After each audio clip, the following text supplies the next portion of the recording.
We are live at 11:05. Exciting day for me. Hunting season's over, everybody's pretty healthy, and Eric is back. Eric is our main fiberglass, I say our main fiberglass guy. He's a guide on the river. And so most of the year he's out there guiding, but when he's not here, I'm kind of the pseudo lead fiberglass guy in the fiberglass shop. So I'm not the lead fiberglass guy in the fiberglass shop as of this morning, and I can go home and my wife won't be, Ann won't be going, and she's watching. Ann usually watches. She tells me, you know, you wore your good pants today. I'm on the phone with her, and how do you know that? Well, I've seen the live at 11:05, so I won't go home with fiberglass. So I'm a rod builder, and today I am putting wires together. So we'll just go over some fundamentals of wiring. And I like to bench build it. I could do this on my back underneath the car, but it's a whole lot easier when I got my little chair, I got me a table, I got my parts and pieces and all the stuff right here. So I'll just kind of go through a little bit of how I wire and get ready to wire a car. And again, this will kind of be the Spirit way. And in case you didn't know, this is live at 11:05. Spirit Cars, I'm BC. Josh, the voice of Spirit Cars, is behind the camera there. And what I'm doing is I'm wiring a T-bucket. Simple wiring kit. This is a 12 circuit package. 12 circuit. 12 circuit package. We're an Easy Wire dealer. I like their kit. The wires all come in looms. I've unwrapped this one already and threw it out as the front loom. This goes to the back, and I've kind of pulled some wires and go back there. It's got and I've already kind of taken these. They were another loom that was just wrapped up, and I started putting it together. You got to snap in the wires. This is for the steering column, and for a GM column they're all the same. If you get with a Ford or a Chrysler, they're a little different, but the plug here, there's two different styles. This is the style we use on a Flaming River column. They're all A, B, C, D, well, not A, B, C, I think it starts with G, D, E, F, and goes on. They've already come with a plug on the end. You just push it in, you snap this over. All this does is snap into your steering column then, and all your lights, your turn signals, your horn, and all that is pre-done. Really nice. The kit itself comes with, did I knock them on the floor? Here they are. If you've got a steering column with the ignition switch in it, it's probably going to have two. These are GM style plugs. These plugs just plug right into the steering column, and that makes your ignition switch work. So it's got all your wires for that. So I just lop these off, throw them in the garbage. And we generally use an ignition switch of this style or this sort of type. Your ignition and your coil are going to be on the same one. Trace that back. I cut that wire. I cut all the wires. I put the ignition and coil on the same one back here, and then I just run them up. It's labeled on the back of your switch what's what, and then if you've done a few, you kind of know if you see the purple one on the starter side, it's going to be your starter and battery, and you know, the orange one will be like accessories, and then this one's now my ignition. So I've got my switch all done, pre-done. I made sure that it's going to be the right length to go to the dash. Same with the headlight switch. It's got some looms coming up. Now in the headlight, you need to remember most of the kits, and first off, don't freak out over wiring. I would venture to say our most asked category question when somebody calls would be wiring. Wiring, yes. I mean, I'm constantly answering questions for wiring, and it's usually a simple answer, and I would say half the time, I don't know, that might be a good estimate, your problem's the ground. And fundamentally, if you don't know anything about wiring, and if you were a kid at one time and you played in the rain and the water was going down the hill, you probably made a little trough and the water ran down that new trough. And I even, actually yesterday it was raining, I went down to the pond and a little bit was going over the the top of the pond. I got a little spillway to the side, and there was a few logs blocking it, and a few, well, that would be like putting a resistor in it. So of course I was out there like a big kid, and I played around. I moved it around, and the water went flowing through again. The way electricity works, this is all DC power. There's no AC in a car. It's all DC. And on a car, red is positive and black is ground. So that's just a standard. Red is positive, black is ground. And it's just like that water. It's going to take the easiest path of resistance, and it's going to go from positive to ground. And it's got to flow through that. And if your ground is not right, it's going to want to find a way to get to ground. And if it's at all possible, it'll take a new path. So especially in your lights or something like that, if you've got dim lights or say your flashers are showing, your flasher lights are showing dim when your light switch is on or something like that, it's probably a ground issue. So okay, I took my headlights, you got your light for a tail, headlight,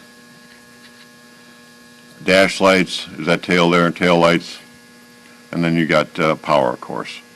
And this switch here, this particular switch we use, it's got a fuse in it, so you got to be aware of that. If you happen to have a Spirit car or Spirit kit and your headlights quit working, well, maybe it's your fuse up there. It's not just your fuse in the fuse block.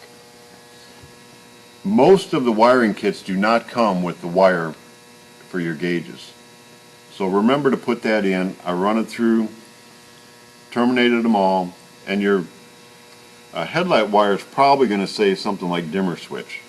So if it says dimmer on the dimmer lights on your headlight power, that is your headlight power. And without the dimmer switch, and it's already pre-wired in this particular, the Easy Wire kit, without the dimmer switch being put in, your headlights will not work.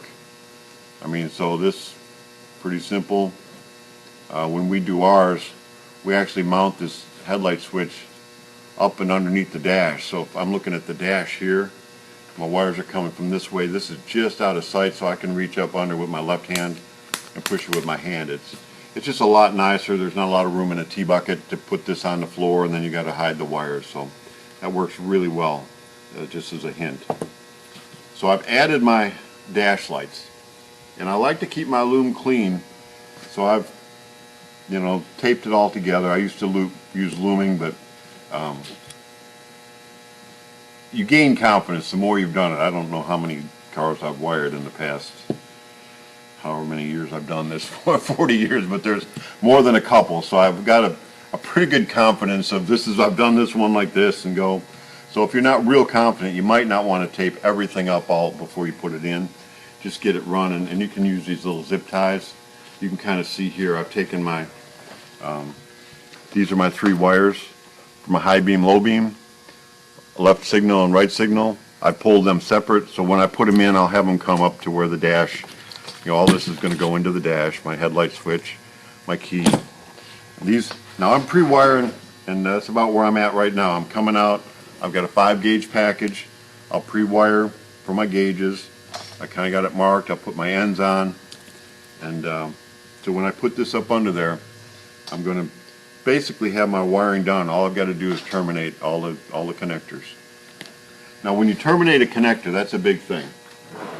Alright, a lot of people, you can get your little crimper tool, cheap, and this is where the crimper tool, this cheap, goes, right here. Check this out, Josh, over here, see that? That's where those crimper tools go. You need to have a good crimp.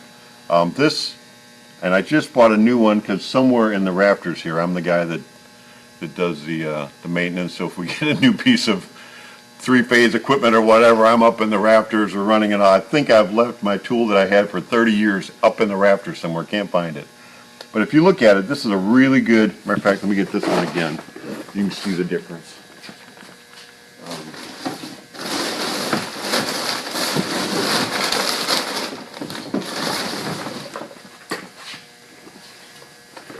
If you look at the ends of those, this one's got that little notch with a round spot. This one just smashes it on that side. This actually indents it. And when you take and go to terminate, if you look in there, this is slit right here. So you don't want to put this part of the crimper on the slit side. You want the slit side down into the round, and then you want to push. So on the back side here, this is all solid round. So when I hit it, I've actually pushed in the full round, and then on the slit side, it didn't really smash that in. It just pushed it against that. So a good crimper. And then if you're going to solder, and a good soldering iron is a very valuable tool. So if you're going to solder, make sure, I mean, Weller's got a good product for a long time now. And then make sure you use some heat shrink. So if you're going to solder your wires, heat shrink here somewhere. Well, anyway, then it's one of those heat shrink, so you can solder your wires together and do some heat shrink. So if you want to do butt connectors like that or whatever, so either make sure you've got a very good crimp or solder them. Either way works good. So I've got my basic underneath the dash is going here. On this kit, and it's always this way, we use a pressure switch for our brakes, and it's an orange wire and a white wire, always is. This 12 circuit kit comes with a power antenna, which we never use. The power antenna comes up into the dash area. Well, I pull that power antenna wire, and oh, here we go. And I take, which these come up into the dash. Now, if you're going to use just a switch, like an old switch, a 50s Chevy truck has got a nice toggle or switch that you can put behind the brake pedal, and the pedal goes down, it hits the switch, and it turns the brake lights on. We don't do it that way.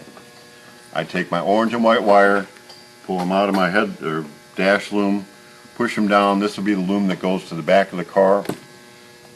I take my power antenna wire, since it's just about the right length. It's always purple. I attach it on, I pull it straight, cut it in half, run it down my back.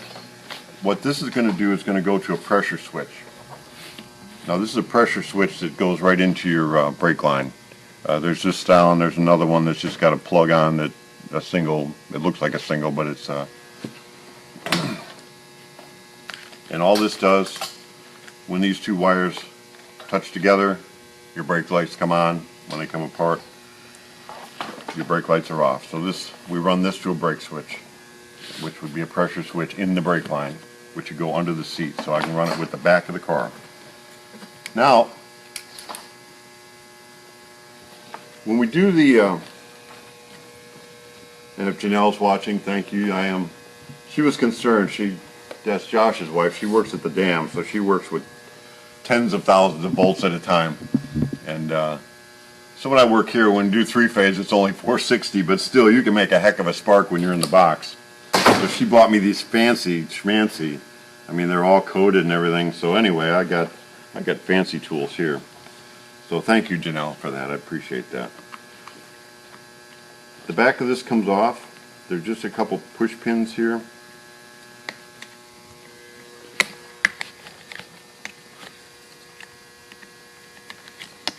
So this is the back of my fuse block.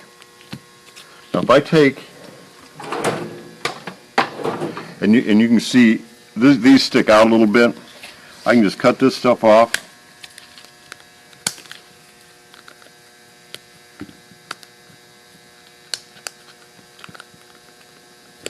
I'm going to cut these off. Anyway, I'll have them cut off. And what I'll do is I'll take and run 2 screws into on the Spirit car again. You don't want to run through the outside of the dash, but we've got the insert. There's a space about that far between the insert and the firewall. We slip a piece of wood down in there, and I'll screw this on. So this is actually screwed and mounted underneath the dash, and just there in place, ready to go. Once I get this all built, done the way I like it, I can go ahead and just walk to the car. I'll have this one going this way, this one that way, everything going. And I just snap this snap it back in. It holds in. Put the cover on it, and my dash is all, or my fuse block is all totally installed. Easy, ready to go. Something you might want to do, I think it's a lot cleaner, you can do it either way. When you run your headlights, now this is the loom that goes to the front. I don't want all these wires necessarily going out the right side of the car. What I'll generally do, I'll put my fan, it's just FYI on the fan, you're going to have a fan ground up into under the dash. Now you can run your fan a couple different ways. If you just ground that black ground wire, and I've actually run a black ground wire up from just out of the loom. I added that wire to it, and I've got a black wire that comes down here somewhere. So this black wire is going to come down. Make sure I ground it to the chassis, and that's going to have all my wires, my dash lights, everything grounded. I've grounded the fan, which is underneath the dash, to this. Now you can either go with a switch, a temperature switch that you can put in your block to turn your fan on and off based on the temperature, or you can have your fan turn on with the switch and turn off with the switch. And generally that's the way we do it. I know the fan went on when we turned the switch on, and there's no need for your fan to keep on running once you've parked your car and to get the temperature down. If you park your car, it's not going to get any warmer, it's just going to go down anyway. So that's how we generally do it, but you can put the switch on the block, and the switch will turn the fan on and off, or your key can turn the fan on and off. You'll have a fan relay. If you just try to turn the fan on without a relay, it's going to draw too much initial power and probably blow your fuse. You can put on a separate relay, also a fan relay. A horn, kind of the same thing. You got a horn relay in here, but it's all built into the loom. So back to my front wires. I'm going to have wires here. I'm going to have this is probably, if I looked at it very closely because it's such a big wire, this would be the starter wire. Then I'm going to have an alternator wire. Well, I do not recommend, I highly, highly do not recommend that you run your alternator in through your fuse block and then to the starter, or wherever you're going to run it, to the alternator, I mean. I just take the wire off. When I take this apart, I can get to the back of this block. I cut them wires off of here. They're just not existent at all. When you run your alternator, run it on the outside of the car. The reason being, if you got 100 amps, 100 amp alternator, which most of them are now, if that wire smokes, if that wire starts burning, and you've got one wire in here getting hot and melting down, it's going to smoke your whole loom. It's going to possibly catch on fire. Run it outside the car. Run it from the alternator down around the frame, back up, and connect it right to the starter, because your battery is going to come around and connect to the starter. So I'm pulling that one out. There's some of these that I won't need here. There's an exciter wire. Most people are going to run the single wire alternator, so you won't need your exciter wire. You can take that out. Like I said earlier, purple is your starter, so this will go to the starter. Now you got a high beam and a low beam.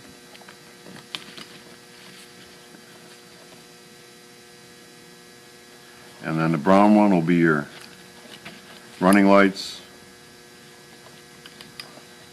And then you're going to have a left and right turn signal, of course. Now these wires here, if you look at them, they're made to go down the car, and then once they get down the car a bit, they split. And then these two will do the same. Once they get down to, so this, you got your left high beam, it says left high beam here, but you're going to have a high beam on the right side and a high beam on the left side. You're going to have a low beam on the right side, a low beam on the left side. I take and nip these off right here, and I move this much closer to the loom. I'm making a big mess here. But I'll move it closer to the inside of the car. And then I'll split it and send it one of them to the right and one to the left. So I'll take and put all my starter wire, and I'll put my coil, and if I'm going to run a tack and all that, I'll put them all in one loom and go down the right side of the car. In a Spirit car, especially in a T, there's going to be a gap between that insert and the body, and you can run it straight down that. There'll be a little hole in the body by the floor there. You can run it out there, and you got those wires coming out the right side. I use my I put all my gauge wires out the right side, and I put my starter wires out the right side, and the power for basically the whole car I attach to the starter. So that's all goes down the right side. Then on the left side, I'm going to have my fan, I'm going to have my horn, I'm going to have just a few of the other wires will go out the left side of the car. So I'm going to split them. I'm going to have my, this is all the stuff that goes to the back. If I have a third brake light, the wire's in there. If I'm going to have my tail lights, my headlights. So I'm going to go down the left side and come down along, and I can run in the rocker. On the T-bucket, the rocker is actually open, so you can go down the rocker and you can put your battery from the battery box on the right side, down the rocker, come out the front, and connect it right to the battery. Kind of a lot of information here, but don't freak out. Just think about wiring. You do have to stay focused. Don't leave any loose ends. If I'm going to work in this section, I'll make sure I have things terminated, and try not to get up from the table. I'm in a situation I may have to get up from the table here 20 or 30 times during the day to look at something else or whatever. But when I'm wiring, I try to just stay focused. And if it's going to take you multiple days, I think, what do we get to wire a car? 6 hours, something like that? Yeah. For a T-bucket. So, and again, I don't know that I've done hundreds, but I've done a lot. So you become more confident the more you do, and we can get it wired in that amount of time. It may take you 10 hours or 12 hours or whatever it takes. Just don't be frustrated, and try to get to a stopping point. If you're going to end for the day, don't leave a gob of wires. Kind of leave them in the direction that they're going. When you come back to it, you're not looking at a big mess and trying to refigure out what was happening and where you were last. So get them tidy when they're under the dash. This looks a whole lot more tidy than gobs everywhere. If you feel very confident that you've got the wires right, go ahead and tape it. If you don't, you can always put it under the dash and make it work, and clean it up later, put some loom on it or whatever. That's about it for wiring. It's a big overview, but don't get frustrated. There's lots of Google's an amazing thing. There's lots of schematics that if you can read a schematic, just pull up how your different sections work. And in a lot of the kits, EasyWire has a book. I don't have one here handy, but well, here's a book that's got some, it's got some basic. Just follow where the wires go. It's the industry's made it pretty easy if you buy a kit to do it, and even if you didn't buy a kit, you can start a motor on the floor with 2 wires, so it's not that complicated. I think tomorrow, maybe, if you're interested in steering columns, I think we're going to show how to install a steering column in a Model A. We're doing that as Eddie's over there doing that, so we'll have that in the morning. We can show you how to do a steering column tomorrow for the 1105 in a Model A. So that would be, if you're interested in that, you don't want to miss tomorrow's show. Again, I'm not done. It's Christmas time. Again, if Ann's watching, I give up the TV for this season. We don't watch Fox News. We go to the sappy Hallmark TV shows. So there was one on yesterday where Grandpa Grinch was there. So I feel like I'm Grandpa Grinch. And the granddaughter reminded Grinch that he was there at Christmas dinner. So I was, or will be. We have some Christmas offerings here. These are cool. These are hand stripes. I mean, all of them old school. We did these. I don't know. Walmart Christmas ornaments with our little custom touches here.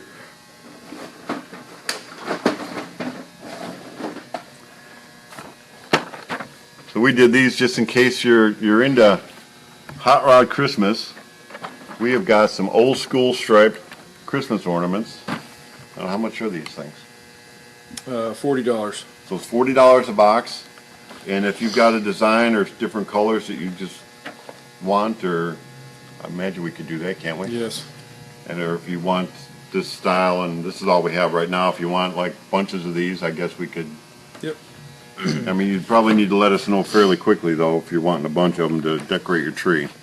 So we could do that, but. So we have Christmas ornaments. It's Christmas time. Yeah, huh? What else can we sell? Oh, I can sell this. Here's a Christmas gift. If you've got a spirit bucket, we haven't had these for a while. We just got a bunch from the Cromer. What did we get? Like 20 of them or something from the Cromer? Yeah, 25 of them. We got 4 left. There's 4 left, so that lasted about 2 days. So we'll be sending more to Cromer. So this is a spring perch cover, chromed, and I don't know how much are these things. $100. $100 for Yep. this? Okay, so $100, chrome, pretty, goes on, Double-sided tape. double-sided tape, fits a spirit bucket. I mean, fits a spirit bucket exactly. If it's not a spirit bucket, it doesn't work. Okay, so we're there. I'm still full of turkey from Thanksgiving. Had an awesome Thanksgiving. Went hunting. We ate, man, we had squirrel. So we had squirrel, we had pheasant, and what else? We had Smoked a couple trout. smoked Or- trout, no, smoked salmon. salmon. We smoked salmon. Man, it was a feast. My brother was in. We just spent. It was a good time. So I hope y'all had a great Thanksgiving. I know I did. I found it. Coffee Break Contemplations. It's been missing for a couple weeks. It So was in the rafters with it. yeah, with my crimpers. So we usually finish. Friend of mine, Ernie, he wrote a couple of these books, Hot Rod Man. So we'll finish with that. If one wants wealth, all one must realize is the value of what one already possesses. Wealth will be instantaneous. Let me try that again, but that makes a lot of sense. If one wants wealth, all one must realize is the value of what one already possesses. Wealth will be instantaneous. So we have a lot of stuff. We are wealthy. We are blessed. So thank you, Lord. And thanks for being with us. See you tomorrow. Talk about a steering column.